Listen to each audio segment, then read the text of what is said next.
before this interview, I watched a lot of interviews already on the web. Okay. And in one of them, you said, we're talking about the new record. You said, "It's really mean. It's really tough. We're really happy with it." And that kind of stuck with me. I was like, this is quite an oxymoron, you know? Yeah. It's like, you seem to be one of the nicest guy in the business, you know? You're probably, you know, someone you could meet my mom. And yet your philosophy kind of, or the whole Hatebreed thing kind of builds on hate. So it's balance. You got to balance it out, because like anything you do, like nothing is always gonna go your way. Right. It's not. Nothing's gonna always be perfect. So you have to have the balance. So for us, we get it out in the music, we get it out on stage, we get it out on the record, and we get to express it every night, which creates a. You know, if you tried to scream your head off 300 days a year for an hour or an hour and a half a night, you'd be a very balanced person, because you're exercising all these, you know, demons every night. Right. So that's why I say, like, you know, it makes for a happier person during the day when you can get all that negative energy off your chest. So what's your philosophy with lyrics then, actually? So well, this record, you mean? Yeah. I just tried to do different stuff for this record. I just tried to, you know, there's some darker stuff on there. There's some stuff that's more personal on there. And there's still some of the same messages from previous records that we're expanding on, but there's other stuff in there too. It's funny, like I've had some like ex-girlfriends hit me up and say that they thought the song As Damaged As Me was about them. Right. So it's funny to see, and it wasn't. So it's funny to see how people read into the lyrics and interpret them differently. And you know, there's people that have, you know, asked me about Hands of a Dying Man, that they've lost someone to cancer, and that's what the song is about. There's people that have asked me about In Ashes They Shall Reap, because that song's about karma.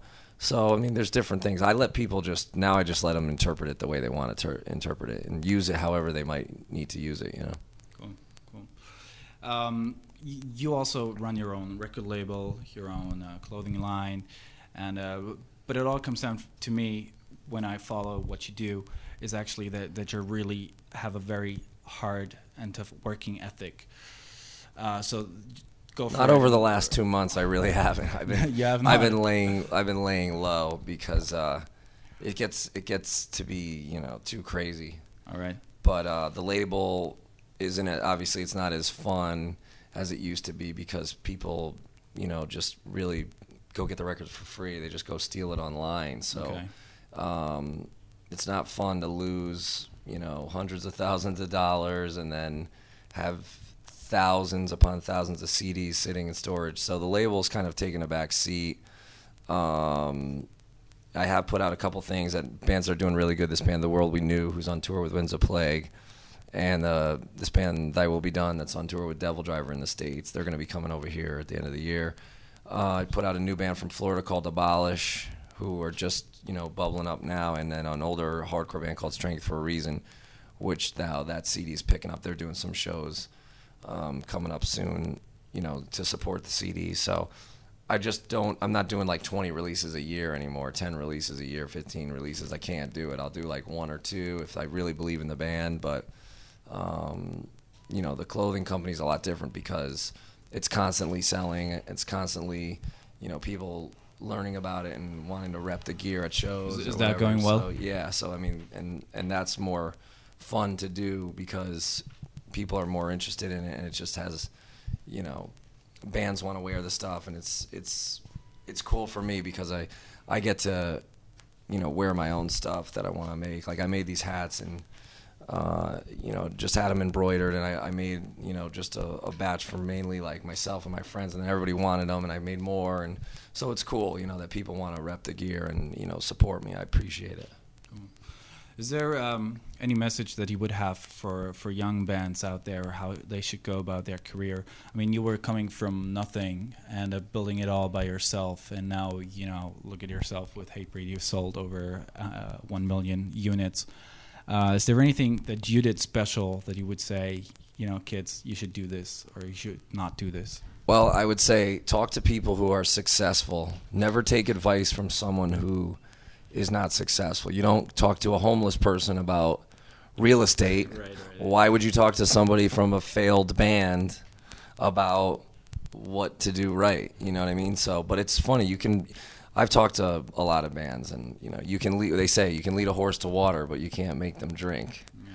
So it's really up to the bands themselves how they want to go about furthering their career. I say get a good lawyer, put out your own music, keep your publishing, don't give your merch away, don't let anybody have any rights to any of your shit, and tour.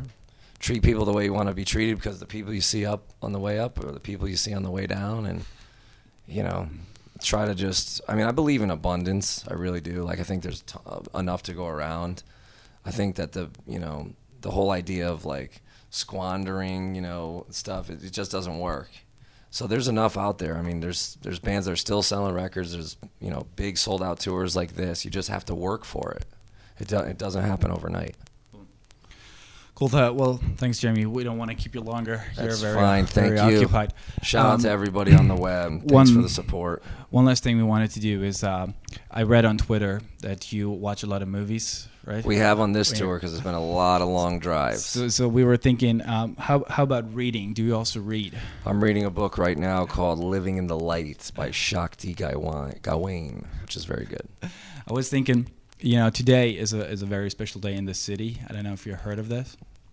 13th of February. That's is the 65th anniversary of the Dresden firebombing, and that is why they have all those extra security. Yes, that is why the city is crowded with some Nazi idiots, and so this is a special day today. And there was a guy who. An American prisoner of war who was here exactly 65 years ago, Kurt Vonnegut. Are you giving me the book? Yes, I'm giving you the book. Thank you. I will read it. So that you can maybe memorize this day today. All that right. you're especially here at the 65th anniversary of what that happened. And maybe all righty. Keep it in mind. I will check it out. Thank you. Check it out. It's a little bit nuts, but... I also have the Fat Smash diet book, so I got to take it down a couple pounds. I'm going to be reading that as well. So cool. You can join Chris with the workout there. Yes, Chris, Brandon, Martin, everybody's working out on this tour, so I better get my ass in gear. Cool. Well, thanks a lot for the interview. Thank you. Thanks for your time. This was Janko for Heartbeat TV. Thanks for watching.